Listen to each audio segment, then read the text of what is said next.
Section 6. Doubts dispelled. 1. The need for biographies. Swamiji, some ignorant persons put some questions about Swamiji Maharaj in the following manner. Kindly answer to their questions and relieve them of their doubts, Maharaj. Question.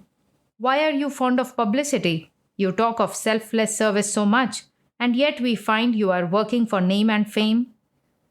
Answer. Firstly, I am not working for name and fame. When a person does selfless service, fame comes to him, though he does not want it. You found it so in the case of Mahatma Gandhiji's life also.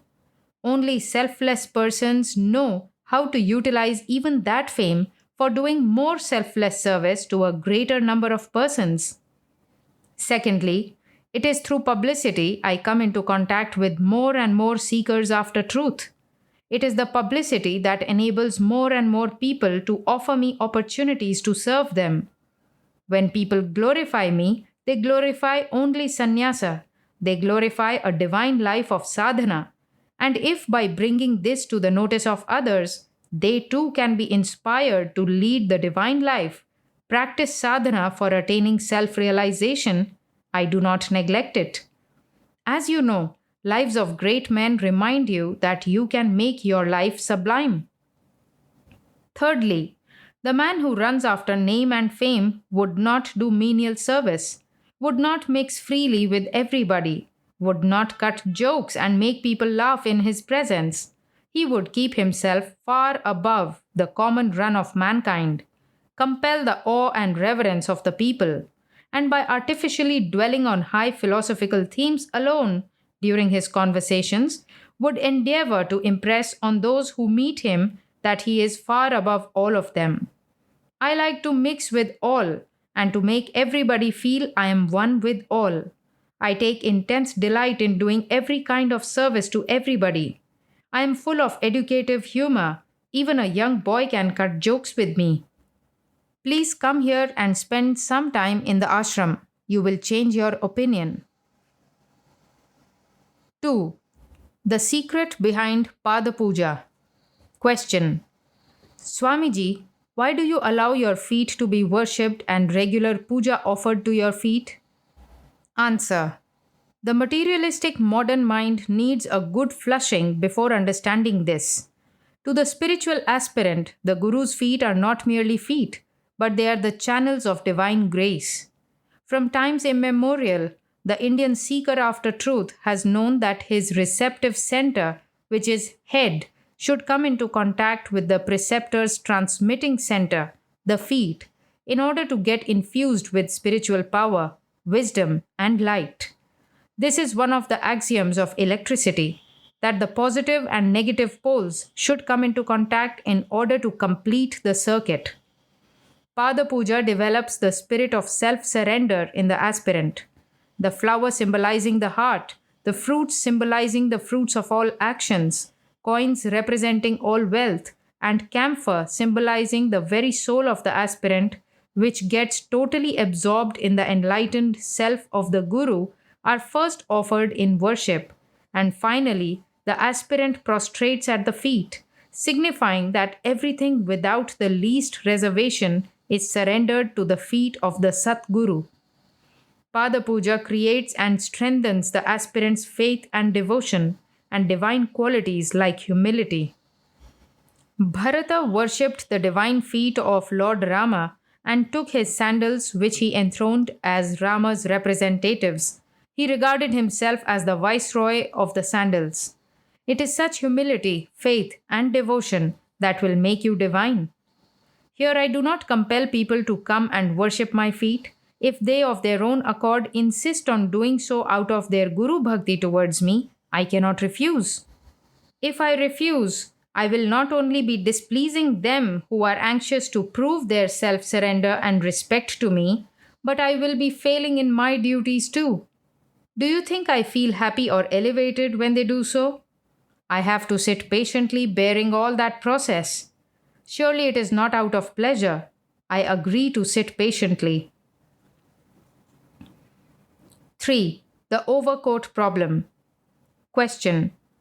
Why should a great saint like you, who has renounced everything, put on an overcoat in winter? Answer. Sannyasa means giving up the correct value to everything here. A saint or a sannyasi will not sleep on thorns, eat mud and stones, walk on his head, and break through walls. His body too is subject to hunger and thirst, heat and cold, etc., and an overcoat is only a vertical blanket in bits and stitched in a convenient way to cover the body against cold without hampering movement of the limbs for service. A blanket is a horizontal piece. I do not attach more importance or value to the coat. After all, why should you look at the outer garb? Try to perceive the inner man, his thoughts, his ideas, and his virtues, not the external details. Only a real saint can understand another saint. It is not a body besmeared with ashes or a flowing beard or matted locks that determine a saint. Why should you attach much importance to this overcoat of mine? To indulge in dress by way of luxury is certainly not justified, but for bare necessities, the body must be provided with proper dress and food. 4. Why is Swamiji fond of being photographed? Question. Swamiji, while you always associate saintliness with humility, why are you so fond of being photographed? Answer. The force behind the system of visual education, which psychologists today acclaim as infinitely superior to textbook education, will be apparent if you reflect over a very common phenomenon. Leave on your table in the study a few good books and a few pictorials or a few photographs. Let your children, your friends, come into the study. What do they pick up first? The books?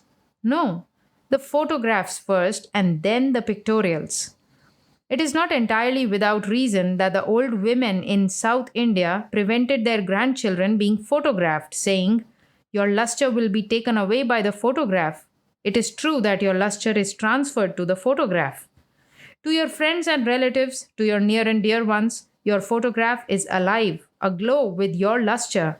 Therefore, for a devotee, a picture of the Lord, and to a disciple, a picture of the Guru is a living presence. It is necessary for meditations. Why are there so many photographs, you may ask? Different people want different photographs in different poses with different backgrounds. I have to satisfy all of them. A photograph of mine taken 20 years ago may look more youthful and may be better technically than the photograph taken today.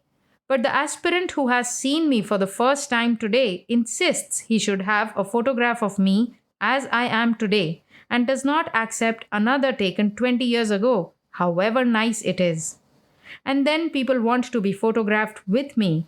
These photographs act as mementos of their visits and inspire the visitors. Refusing to be photographed is subtle egoism. It is timidity or fear of criticism in the garb of humility. If you have right discrimination, you will at once understand. 5. Sivananda and Lady Disciples. Question. There is a general complaint here that Swamiji Maharaj, who is supposed to be above all caste, creed, religion, and sex, is always surrounded by many lady visitors mostly. Pray my Gurudev kindly answer this question put by some people and relieve them of their doubts. Answer. I do not prevent men from sitting around me. In fact, in the office there are quite a number of them always surrounding me. They sit on the bench provided for visitors, and the ladies, naturally in keeping with Indian tradition, sit on the ground around my table. While walking about, the European custom prevails, and the men of their own accord let the ladies first. Therefore, the ladies seem to crowd round me, and the men walk a few paces behind. But when all is said and done, no one can deny that women have more devotion than men who have been endowed with more of intellect. It is the ladies' devotion that makes them sit near my table in the office, and it is the men's intellect that makes them question the propriety. When the intellectual man cultivates devotion too, the result is an understanding heart and breadth of vision that leads him soon to self realization. I'm as much interested in the spiritual welfare of women as in that of men.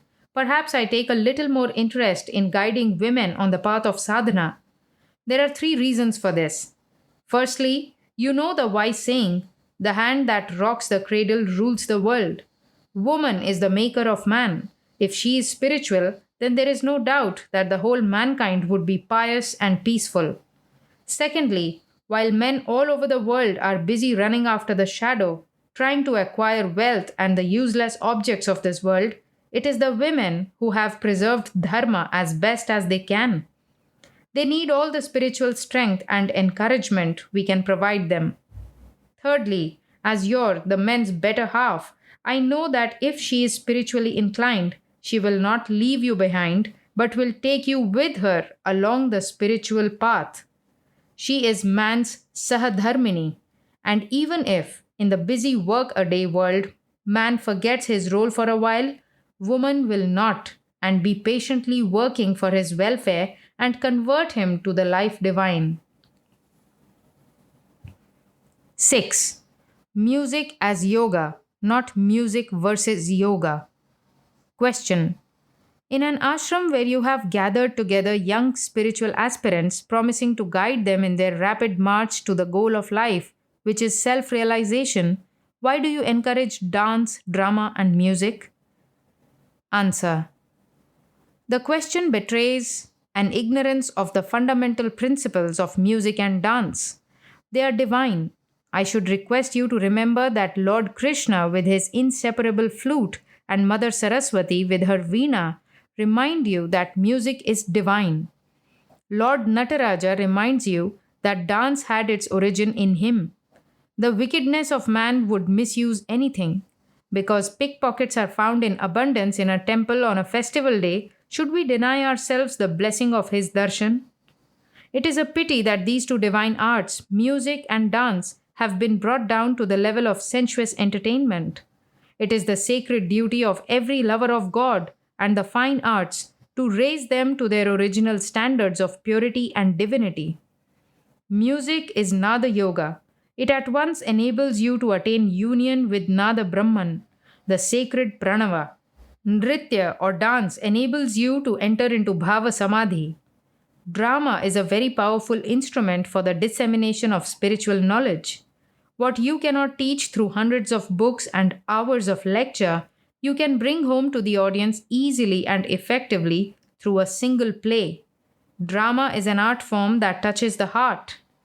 The very fact that the worldly man has taken such an interest in these three and misused them to fulfill his nefarious purposes shows what a tremendous power they have over the heart and soul of man. What a blessing they will be if they are used for spiritual ends. Thank you very much, Swamiji Maharaj, for patiently answering all the important questions. I am sure you have relieved them of their many doubts and unnecessary suspicions. I have no doubt that more and more will be anxious to join your principles of learning when they know you and understand you better. Jai Shivanandaya. Glories to Gurudev. Jai Guru Bhagwan. Jai Hind.